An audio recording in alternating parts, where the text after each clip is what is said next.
December 7th, Isaiah chapter 40, verse 11. He shall feed his flock like a shepherd. He shall gather the lambs with his arm and carry them in his bosom, and shall gently lead those that are young. This story is called The Great Walled Country by Raymond Alden. Away at the northern end of the world, farther than men have ever gone with their ships or their sleds, and where most people suppose that there is nothing but ice and snow, is a land full of children called the Great Walled Country. This name is given because all around the country is a great wall, hundreds of feet thick and hundreds of feet high.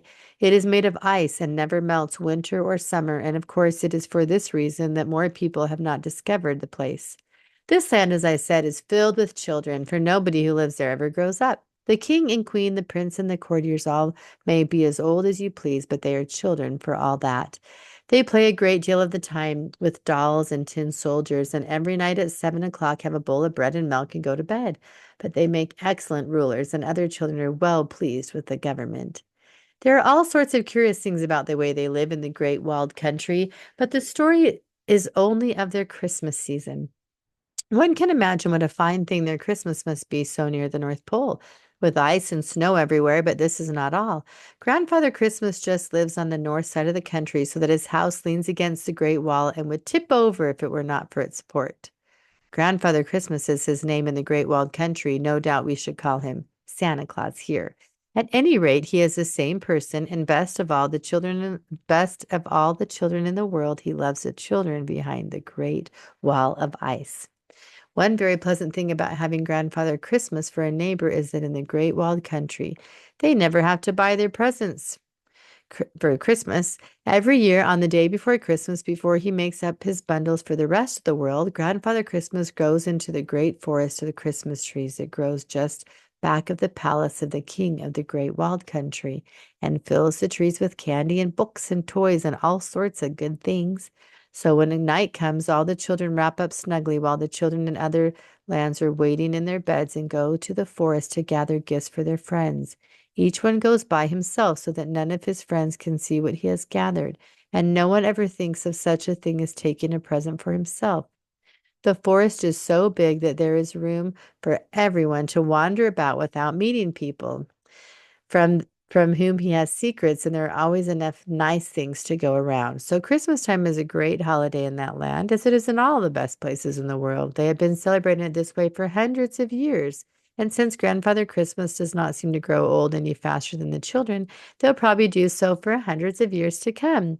But there was once a time so many years ago that they would have forgotten all about it if the story were not written in their big book and read to them every year when the children in the Great Walled Country had a very strange Christmas.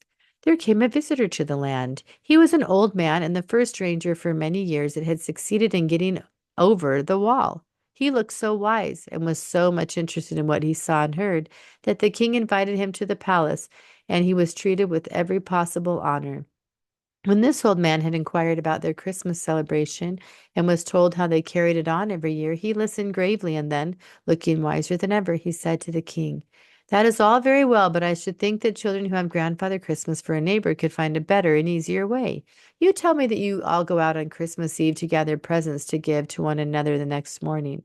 Why take so much trouble and act such a roundabout way? Why not go out together and everyone get his own presents? That would save you the trouble of dividing them again, and everyone would be better satisfied, for he could pick out just what he wanted for himself. No one can tell what you want as well as you can." This seemed to the king a very wise saying, and he called all his courtiers and counselors about him to hear it. The wise stranger talked farther about his plan, and when he had finished, they all agreed that they had been very foolish not to have thought of the simple way of getting their Christmas gifts. If we do this, they said, no one can ever complain about what he has or wish that he had taken more pains to find what he wanted. We will make a proclamation and always after this follow the new plan. So the proclamation was made, and the plan seemed as wise to the children of the country as it had to the king and his counselors. Everyone had at some time been a little disappointed with his Christmas gifts, and now there would be no danger of that. On Christmas Eve, they always had a meeting place at the palace and sang carols until the time for going to the forest. When the clock struck 10, everyone said Struck 10, everyone said, I wish you a Merry Christmas to the person nearest him, and then they separated to go their ways into the forest. On this particular night, it seemed to the king that the music was not quite so merry as usual, and that when the children spoke to one another, their eyes did not shine as gladly as he had noticed them in other years. But there could be no good reason for this, since everyone was expecting a better time than usual. So he thought no more of it. There was only one person at the palace that night who was not pleased with the new proclamation about the Christmas gifts. This was a little boy named Inge, who lived not far from the palace with his sister. Now his sister was a cripple and had to sit all day looking out of the window from her chair, and Inge took care of her and tried to make her happy from morning till night. He had always gone to the forest on Christmas Eve and returned with his arms and pockets loaded with pretty things for his sister, for which would keep her amused all the coming year. And although she was not able to go after presents for her brother, he did not mind that at all, especially as he had other friends he would never forget to divide their good things with him. But now, said Inge to himself, what would his sister do? For the king had ordered that no one should gather any presents except for himself, or any more than he could carry away at once. All of Inge's friends were busy planning what they would pick for themselves, but the poor crippled child could not go a step toward the forest.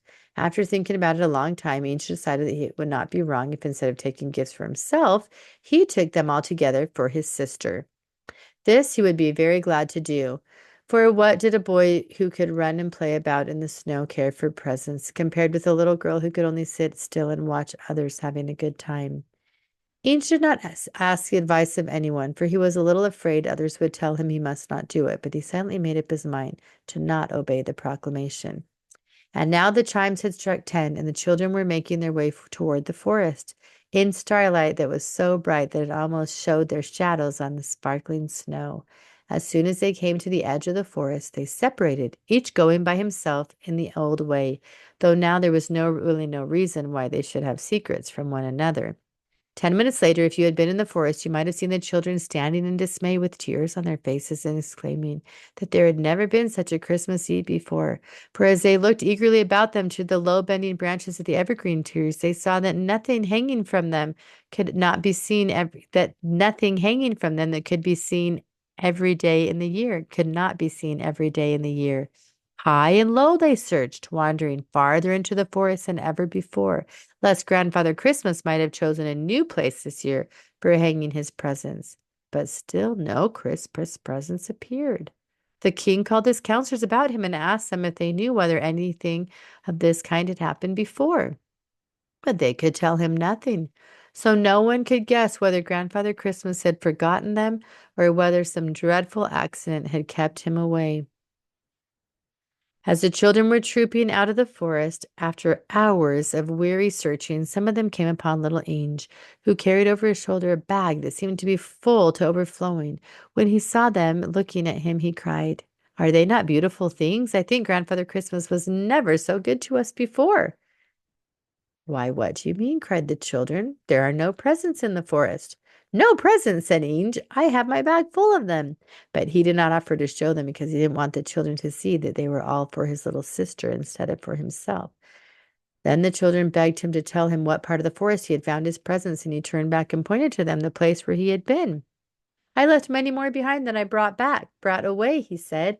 There they are. I can see some of the things shining on the trees, even from here.